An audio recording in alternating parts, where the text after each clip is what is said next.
Hi, I'm Gabriel, and this is Learning English Path. And in this lesson, I'm going to teach you the hero's journey, part 10, The Road Back.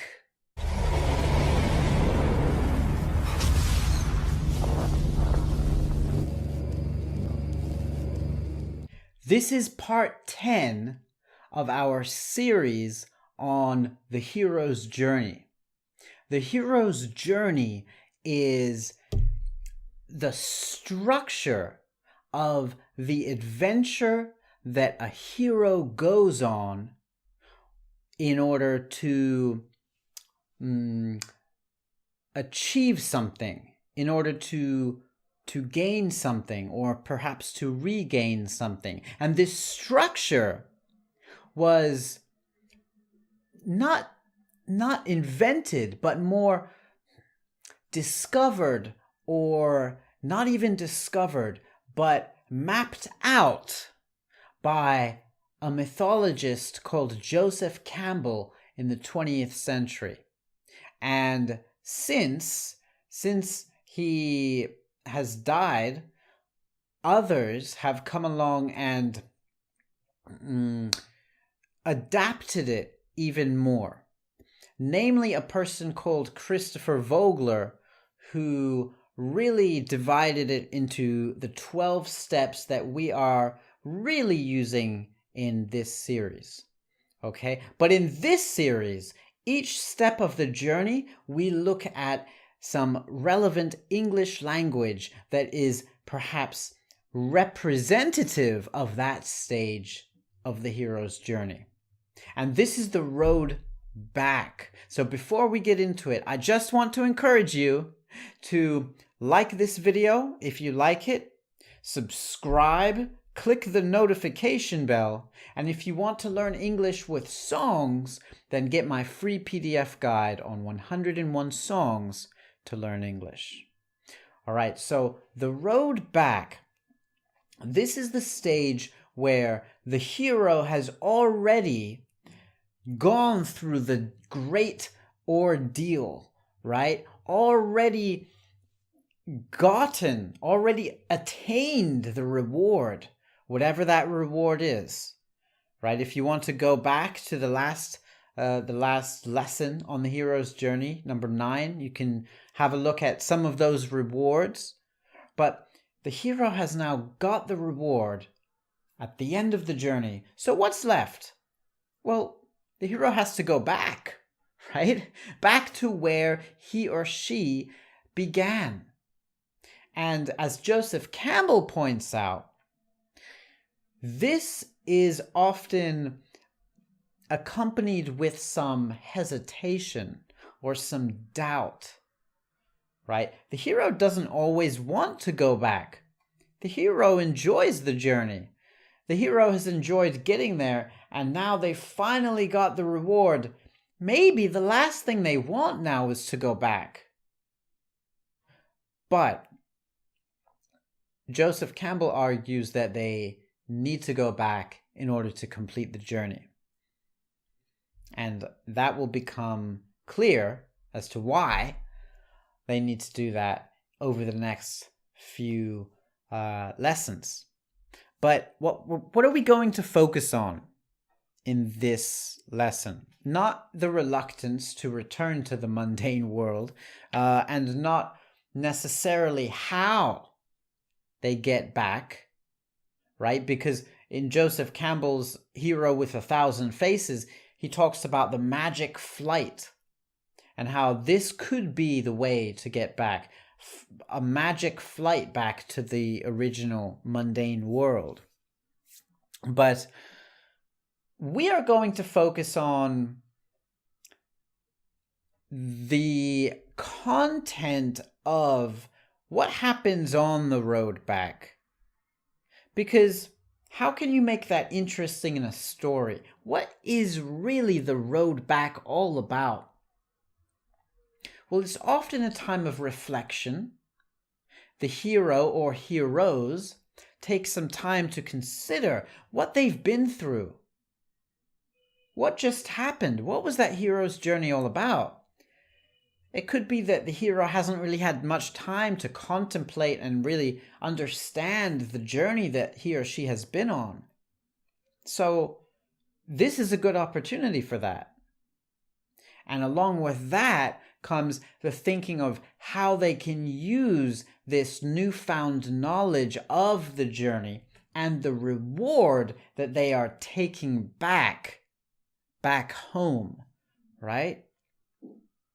What's this journey been for? What's it all about? That is what we're going to focus on. And we are going to focus on it in terms of your hero's journey in learning English. Remember, the hero's journey is not all about fantastical tales of dragons and elves and monsters, right? It can be something in your life. In fact, that's what it's supposed to be about. It's supposed to be about you overcoming your inner demons in order to achieve something in the world. And that is what we're going to focus on today. How can you use the English language once you have reached a high enough level of fluency? Right? You can always become better. It's not like you've got the English language, now there's nothing more to do with it. No. You can always get better, but once you've reached a certain point, what can you really do with this English language? What's it good for? Is it just to tick off on the list? Done that, learned English. Okay, what's next? No, it's not a to-do list, right? So I'm going to go over a few things that might be useful for you to understand why it's good to have the English language and to continue to study it. Number one, and this is in no particular order, okay? So this is not the most important thing by any means, but number one, relevant for a lot of people, is a new job, right? It does open up new career opportunities. You are more likely to get higher paid jobs in certain industries if you speak a second language, especially if your first language is not English, but you can show that you can speak English. Especially if you can speak English at a B2 level or above, okay? This opens up a lot of career opportunities. Too many to even name, all right? So it really depends, whatever you want to do. If you want to go into, to take your career into an international sphere or a management sphere, then the English language is very helpful. So consider that as number one. Number two is make new friends, right? Meet new people around the world. You can interact and communicate with people who you could not communicate with before. Literally billions. It literally opens up your communication with billions of people with a B, all right? You know how many people that is that you can now talk to now that you have the English language? And once you can talk to them, well, then that decreases misunderstanding, right? You don't need a middle person translating. You can talk to them. You can become their friend. You can learn new things. You can maybe do business with them. Again, that's linked to number one. You can, now I'll go to number three. You can find a partner. You can find new people to date and get married to around the world, right? Because, you know, it's funny. We're talking about it opens up billions of new friends for you. Well, it also opens up billions of possible new people for you to have an intimate relationship with. That's pretty good, huh? I mean, wouldn't you like that option? And I'm not just talking about native English speakers. So if you are from Russia and you learn English, it's not just that, okay, now you can talk with people from English-speaking countries like the USA, the UK, Australia, South Africa. Okay, it's not like that. It's that now you can talk with people from Brazil who also have learned English.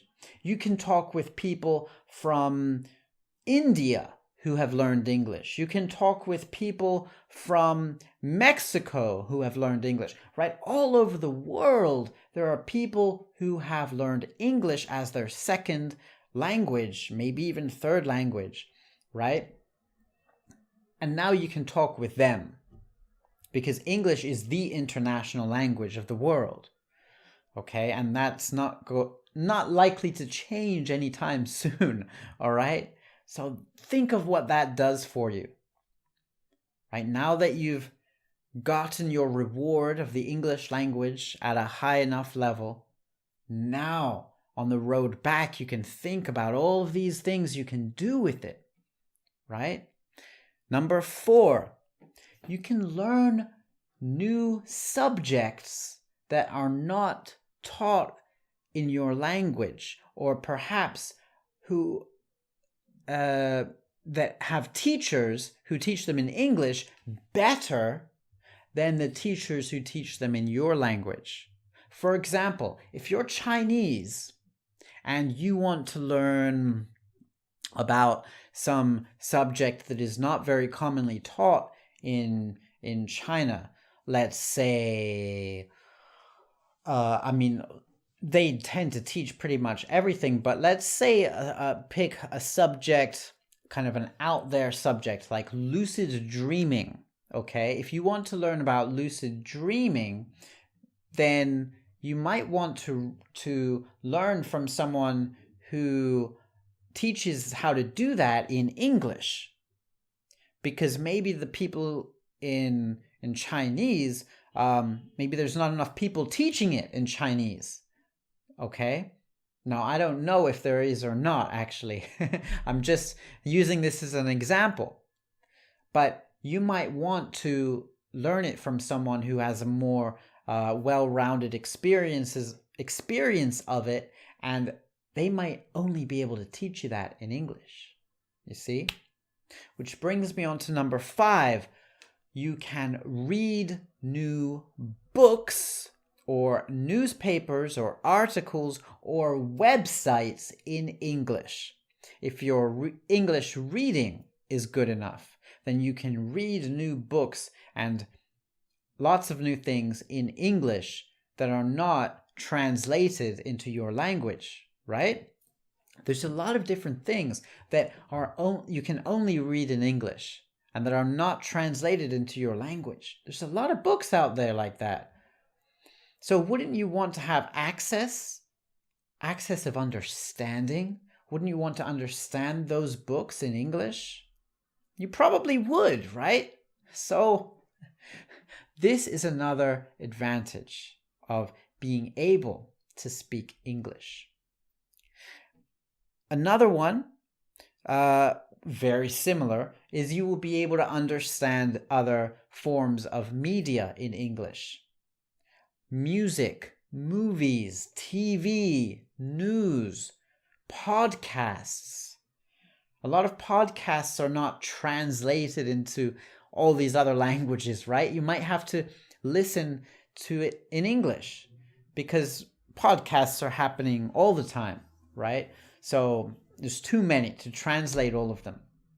So if you really want to keep up to date with all of that stuff, well, it's great to be able to speak and to listen and understand English so that you can understand all of those things without going through a translator, right? Another one, This, if you're a student, or even if you're an adult, I suppose, you will be able to get into other universities. A lot of the best universities around the world are in the USA and the UK, right? So, and in Australia as well, I suppose. So, you would be able to get into those universities if you have an English fluency level, like a B2 level, okay? Or higher, depending on the university, whatever the university requires, right? So this is definitely something that you want to look into. You want to use your English for that purpose. Another very obvious one is if you want to move to another country. If you want to move to the USA, if you want to move to the UK, if you want to move to Australia, or if you want to move even to other countries in Europe, then you might need to know English.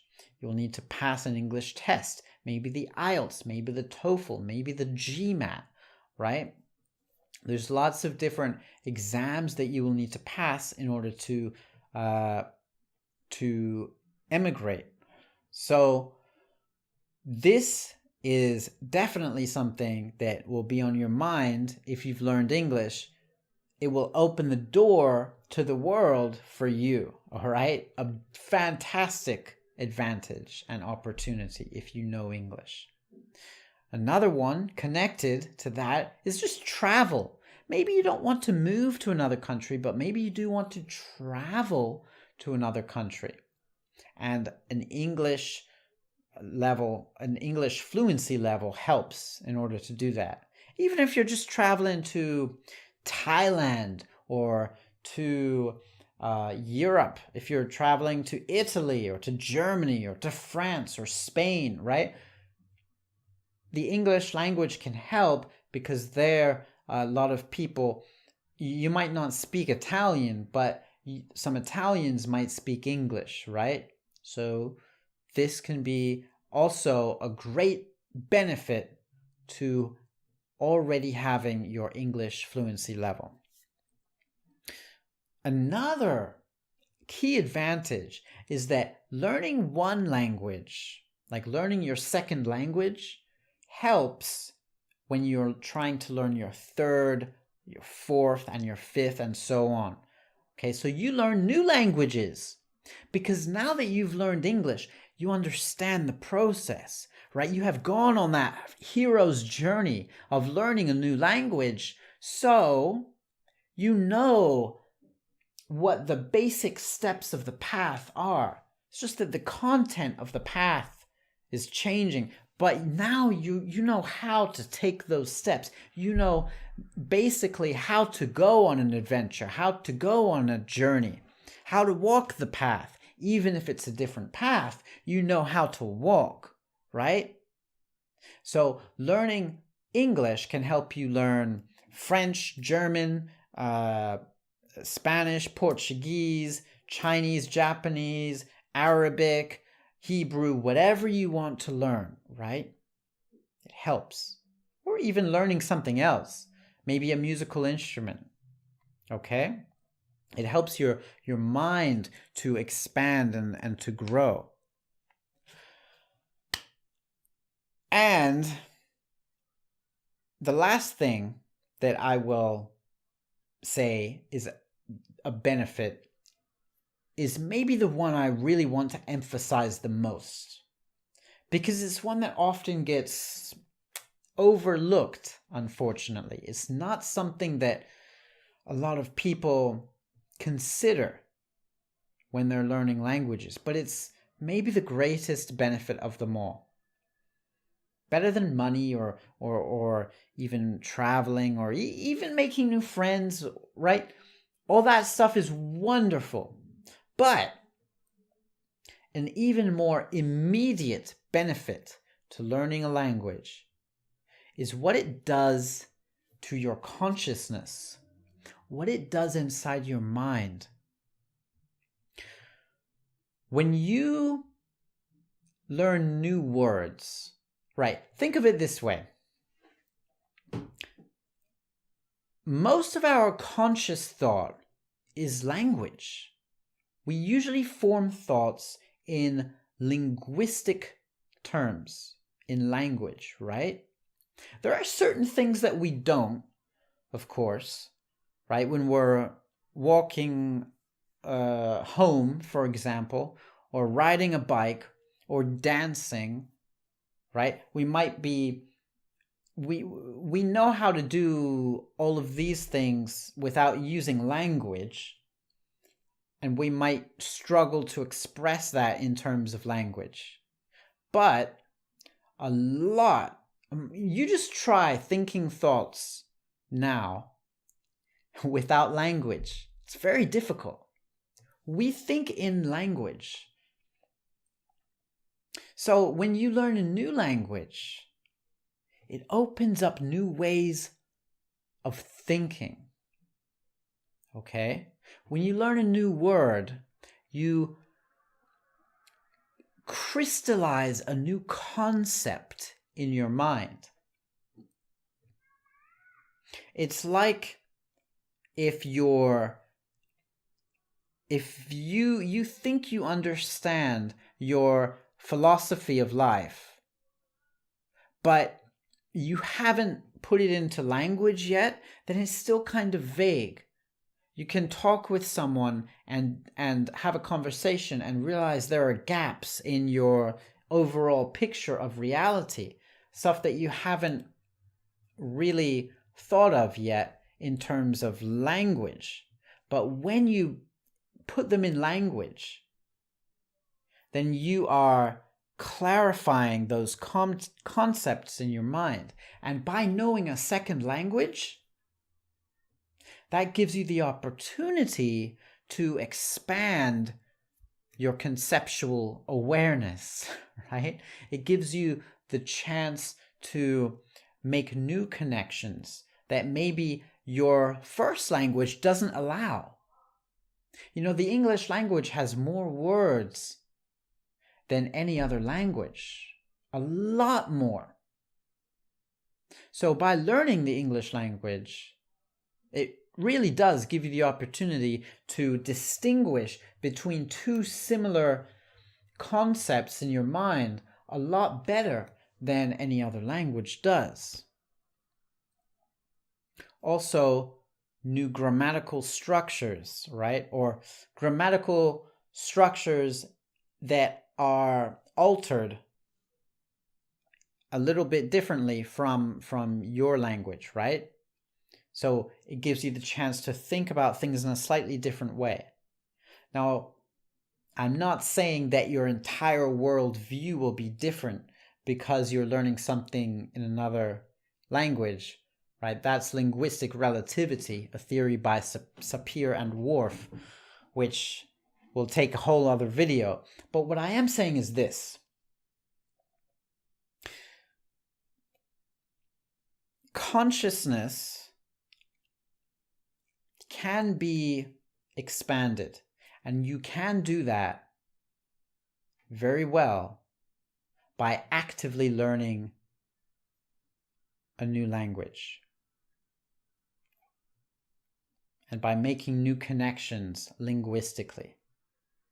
You can clarify your own values, your own self, your own philosophy, your own thoughts, your feelings, your ideas, right? Your relationship to the world. Sorry, my SIM card ran out just now. I think that's a sign I should stop talking, all right? So I've given you all the benefits. Now, I just want to remind you that we still have 2 more steps on the hero's journey, so look out for them, all right? It's not over yet, my friend, so keep learning and keep going.